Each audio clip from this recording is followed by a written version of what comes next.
Imagine a seguinte cena: um casal, depois de perder um filho recém-nascido, decide adotar uma menina 5 anos depois, mas o que encontram ao cruzar a porta do orfanato os deixa paralisados de espanto. Essa história real vai além do que você pode imaginar. É sobre como o destino tece laços inesperados e como uma família, marcada pela dor, encontra uma segunda chance de amar. Tudo começou com um casamento apressado. Não por paixão avassaladora, mas por um motivo bem concreto. O vestido branco mal disfarçava a barriga já arredondada de V. Os convidados fingiam não notar, mas os presentes, todos eles, eram para o bebê que estava a caminho. Ninguém falava abertamente, mas todos sabiam. A vida daqueles jovens, ainda estudantes e sem experiência profissional, estava prestes a virar de cabeça para baixo. E mesmo assim, apesar do susto inicial, a notícia da gravidez foi recebida com alegria, até pelos pais, que mal podiam esperar para serem avós. O maior presente que receberam não veio em uma caixa embrulhada, mas em forma de chaves. Uma tia distante, cansada de morar sozinha, resolveu passar o apartamento para o neto. Era velho, precisava de reforma, mas para um casal sem recursos, era um tesouro. Sem saber nem segurar um martelo, eles aprenderam na marra, tutoriais na internet, vídeos de bricolagem, tentativas e erros. O resultado não era luxuoso, mas era deles. As paredes ganharam cores neutras, os móveis vieram de sebo, os eletrodomésticos foram doados por parentes. Mas foi no quartinho do bebê que investiram tudo o que tinham e o que não tinham. Papel de parede azul claro, cortinas combinando, cada peça nova, cada detalhe escolhido com carinho. A mãe de V torceu o nariz para o clichê do azul para menino, mas engoliu o comentário. Afinal, era hora de deixá-los viver suas próprias escolhas. O problema não veio dos sogros, mas da irmã de Mikhail, Kátia. Desde o primeiro encontro, ela tratou V com desdém. Talvez fosse o jeito altivo da moça, talvez a ironia constante sobre o irmãozinho, que em vez de arrumar uma noiva rica, se meteu em uma enrascada. Parabéns, Mikhail, agora vocês dois vão passar fome juntos, cuspia, sem se importar com a ferida que suas palavras abriam. Podia ter seduzido uma herdeira, pelo menos ajudava os pais. Mas não, escolheu essa aqui, que nem diploma tem. Mikhail engolia seco. Kátia era 6 anos mais velha, independente, e desde pequena o tratava como um inferior. V, por sua vez, mordia a língua, a pedido do marido. Deixa pra lá, não vale a pena. Se responder, ela corre chorando para os pais, e aí somos nós que ouvimos sermão. Até que um dia a bomba explodiu. Kátia apareceu no apartamento recém-reformado, olhando tudo com nojo. Que coisa mais brejeira, meu Deus! Parece obra de amador. E nem me consultaram, claro. Afinal, quem se importa comigo? Todo mundo só pensa no Mikhail, que precisa de casa porque a esposa engravidou, ponto. As palavras saíam como veneno, acompanhadas de gestos bruscos, dedos batendo na mesa. Eu também queria meu cantinho, mas não, o coitadinho do Mikhail é que merece, né? Sempre o fraco, o incapaz. V não aguentou. Kátia, seus pais te deram dinheiro para a entrada de um imóvel, mas você preferiu gastar em sei lá o quê. Isso é problema seu, não nosso. A resposta foi um tapa verbal. Cala a boca, parasita. Você só quis grude no meu irmão para ter onde cair morta. Dessa vez, Mikhail perdeu a paciência. Não suportava ver a mulher humilhada. Segurou Kátia pelo braço e a empurrou para fora. Não volte mais aqui. E se meus pais souberem do que você aprontou, juro que não respondo por mim. Ela não saiu sem antes arranhar a porta, gritar impropérios e riscar a parede com unhas. O estresse foi tão grande que V entrou em trabalho de parto prematuro. A ambulância levou só ela. Mikhail ficou consumido pela culpa e pela raiva. Quando soube que o filho não resistira, algo dentro dele se partiu. Correu até a casa dos pais, onde Kátia se escondeu, e só não a agrediu porque a mãe se colocou no meio. O médico foi claro. V nunca mais poderia engravidar. Os anos seguintes foram de sombra. Terapia, lágrimas, noites em claro. Mas Mikhail não desistiu. Foi o porto seguro de V, o ombro que a segurou quando ela pensou em desistir. Pouco a pouco eles se reconstruíram. Arrumaram empregos, economizaram, sonharam em ampliar a casa. Kátia sumiu de suas vidas. Até que certo dia a sogra desabou em prantos na cozinha. V, perdoe-me, mas não aguento mais. Kátia está destruída. Teve uma filha, não sabe nem quem é o pai, não cuida da criança, gasta todo o dinheiro consigo mesma. Já não temos forças para brigar com ela. V sentiu o coração apertar. Ela que todas as noites pedia a Deus outra chance de ser mãe, agora via uma criança abandonada pela própria mãe. Mas não deixou transparecer. Temos muitas coisas do bebê guardadas. Se quiser, pode pegar. Afinal, é nossa sobrinha. Mikhail resistiu, mas V insistiu.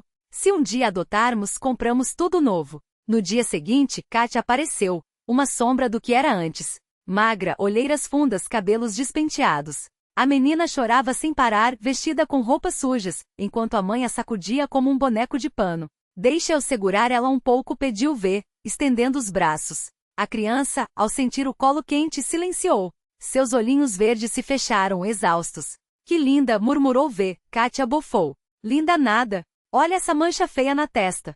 Era verdade, havia uma pequena marca de nascença no rostinho da menina. Mas para V aquilo não era um defeito. Era um detalhe que a tornava única.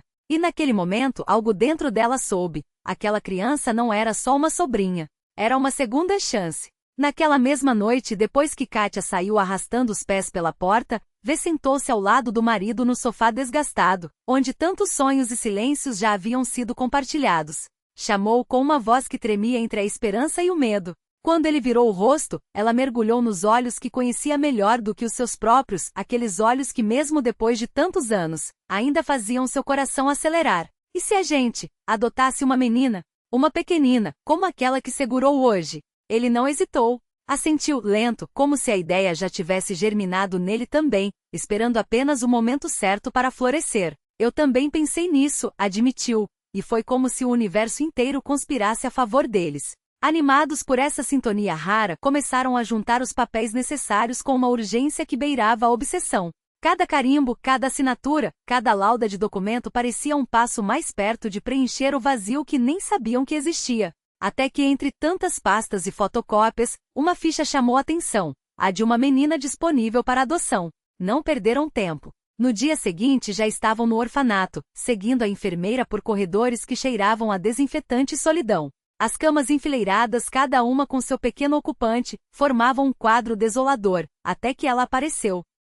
V congelou. Não pelo frio do lugar, não pelo cansaço da burocracia, mas porque entre todas aquelas crianças, uma pairava sobre as outras como um farol no nevoeiro. Puxou o braço com força, os dedos quase cravando-se na pele. Olha, sussurrou, a voz falhando. Quando ele se virou, não houve dúvida. Naquelas grades de metal, com os olhinhos verdes fixos no teto e a mancha inconfundível na testa, estava a filha de Kátia. A mesma que V havia embalado semanas antes. A mesma que, sem saber, já havia roubado seu coração. De onde veio essa menina? A pergunta saiu áspera, como se as palavras fossem lixas arranhando a garganta. A resposta da funcionária foi um golpe. Encontraram-na na janela da vida. Veio com uma carta de recusa e nada mais. Os dois trocaram um olhar carregado de tudo o que não precisava ser dito. 5 minutos depois, estavam no gabinete da diretora, exigindo saber o que era necessário para levá-la para casa. Cada requisito, cada lei, cada obstáculo burocrático foi anotado com uma determinação que nem a guerra ensinou. Quando a mãe dele soube, quase desmaiou. Meu Deus, como ela pôde? Choramingava, as mãos trêmulas pressionadas contra o peito. Ela me jurou que tinha arrumado trabalho, que alugou um apartamento. Nunca imaginei que abandonaria a própria filha. As lágrimas escorriam enquanto ela se culpava, como se pudesse ter impedido aquilo. Mas não havia tempo para lamentos. O processo de adoção foi uma batalha, audiências, inspeções, perguntas invasivas que faziam V sentir-se como uma criminosa sob interrogatório. Examinaram sua casa, sua vida, seus segredos, tudo menos a alma, que já pertencia àquela criança. Até que finalmente o juiz martelou o veredicto. Concedido. O choro de V naquele dia não foi de alívio, mas de gratidão. Gratidão por uma segunda chance que nem mereciam, mas que o destino, em sua ironia cruel e bela, lhes presenteou. Mas a felicidade durou pouco. Kátia apareceu sem aviso, como um fantasma que se recusa a ser exorcizado. Plantou-se na porta com um sorriso torto e palavras que cortavam. Decidi que quero minha filha de volta. V explodiu. Não foi um grito, foi um rugido de mãe ferida, o instinto primal que a fez arremessar-se contra a intrusa. Mal conseguiu contê-la, enquanto Kátia, impassível, cuspia ameaças. Vamos ver quem o juiz vai achar mais digna agora. As semanas que se seguiram foram um inferno. Kátia rondava a casa, deixava bilhetes ameaçadores no para-brisa do carro, ligava às 3 da manhã para chorar e exigir dinheiro.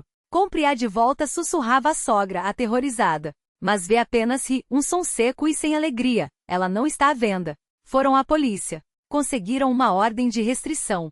Kátia sumiu, ou porque teve medo, ou porque encontrou outra vítima. Ninguém soube ao certo. Boatos diziam que ela havia se mudado para outra cidade, casado, reinventado a vida. Mas vê e não perderam tempo investigando.